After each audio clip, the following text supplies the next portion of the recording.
Hey guys, Mikey here over at Overthrow Disc Golf. Just want to say thank you all so much for the kind words about Drew's last couple vlogs. Seems like the only thing people have to say negative is the music is a bit too much, so I'll just add some chill hop right now, actually. Here's a sneak peek into the series that we just filmed with Drew over the past week. If you want to catch the full thing, make sure to go over to our channel. We'd love to have you. Enjoy.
I don't obviously like tell you my name, right? Like, right. Oh, they know. If you don't know, unsubscribe right now. Like, when was the first time you remember, playing disc golf? oh, like 2009, I probably started playing. 2009. So how old were you? I would have been High like school, middle school? 12, 13. And then, like, how often did you play? When did you start tournaments? 2009, I didn't play that much. Like, I just knew what disc golf was, and like my dad now maybe go play like on the weekend or something. But like 2011, I started taking it like much more serious. And then so I played like a bunch of amateur tournaments in 2011, ended up qualifying for Junior Worlds in 2012, and that's when I like really started taking like disc golf serious. Was like 2000. I would say the year I started playing was like 2011. Like, I knew what it was in 2009, but like that's like what billiards is. If you started like trying to be competitive tomorrow, you wouldn't say, oh, I played my whole life. Right. Like 2011 is like when I really like dedicated like trying to get better. Yeah. Did you just go out and play a bunch of tournaments, or did you start like actually grinding? And did you know like about field work and stuff back then? Oh, I would just show up to the course. I literally lived like a block from the course at the time, and I would just show up and play. And like I didn't know like the rules. I knew like throw from here and you go there, then the next hole's over there. Like that's all I knew. And I was young, I was 14, 15 years old, and I got like really good just by like just throwing. Like I didn't really know what I was doing. It wasn't like I was like, oh, the rules of jump putt, foot fault. Like I just threw the disc towards the basket until I made it. And the local guys in my course like, oh man, like you're getting good. And I'm like whatever, sure. Like I didn't understand like how well I was progressing at the time because I had nothing to really compare it to. Like I was just out there playing.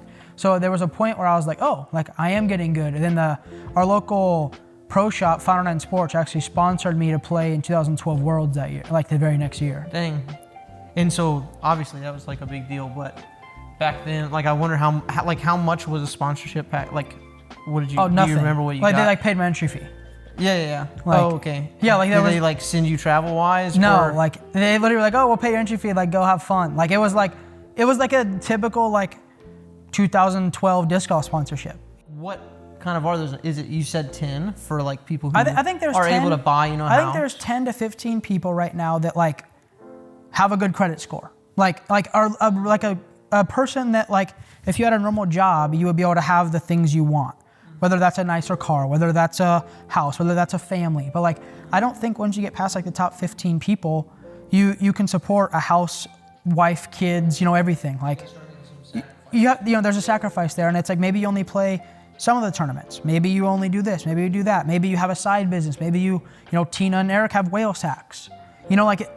But Eric's not gonna like make enough money off of his tournaments to like pay for a wife, a kid, a house, a mortgage, all that, you know? So, but it's like Eric makes a living, but like a living in what like turn, you know, like he's not competing with someone that's selling insurance, you know? But it's like, also he is making a living in the way he chooses to live. So it's like, you know, I just for me, that question's hard because it's like, what living are you, like disc golfers? Yeah, no, you know? but it's super helpful because like just knowing 10 to 15 people can live where most of our viewers are living. Like it's not a lot of the disc golfers that have the same comforts that most of and like I said, maybe our it's, subscribers have. You know, maybe it's more than that. Maybe it's 20. But even then, it's like, but it's not high. It's not like I could think of probably 15 people on the top of my head, and then maybe there are some other people I don't realize have a really good deal or really good this or whatever. But like there's like 15 people that come to my mind where I'm like, you can for sure have the credit score, have the bank statements, have the,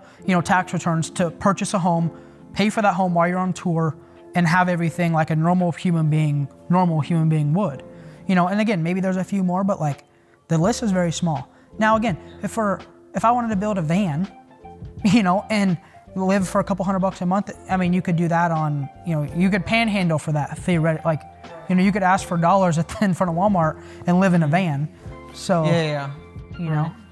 Yeah, it's kind of like you're saying Tiger, or like I think of Tiger and Roger Federer is who I always think of from tennis background, where it's just like they're such ambassadors of the sport, and they're just so, you know, vision-minded on the growth of the sport and like overall, like what's good, because there's like this camaraderie, right, between you and other pros that I couldn't understand. Yeah, no.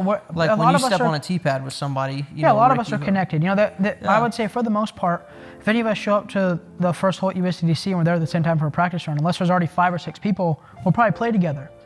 You know, and there's no bad blood. I mean, some people obviously do, but that's you don't like everyone you work with. But like, again, look at Tiger Woods. Like, he started playing golf when like being African American golf like wasn't a thing. Like, oh, get out of here, you know, this and that. And like he turned it into being one of the greatest spokespeople, one of the greatest everything for golf ever. Like, there's not many people that have done golf better than him, you know, and built a bigger brand. I mean, that's part of the reason I think Michael Jordan is so cool. You know, he took being an athlete and made it into $1 billion business. You know, he didn't just quit it, oh, I'm an athlete, look how great I am. He still hasn't quit, and he's at, hey, I'm a billionaire off of being an athletic business person. You know, look at Shaquille O'Neal. Like, he didn't quit at missing free throws. You know, he's done shoes for kids. He's done so much stuff. It's like, okay, you're a real spokesperson for not only your community, but also the sport you played. You know, and that's where Paul McBeth is. Paul McBeth is, he doesn't sell stuff on Facebook to make extra money. He doesn't, you know, he has that like nostalgia of him. Like, if you want Paul McBeth stuff, like come in person and buy it.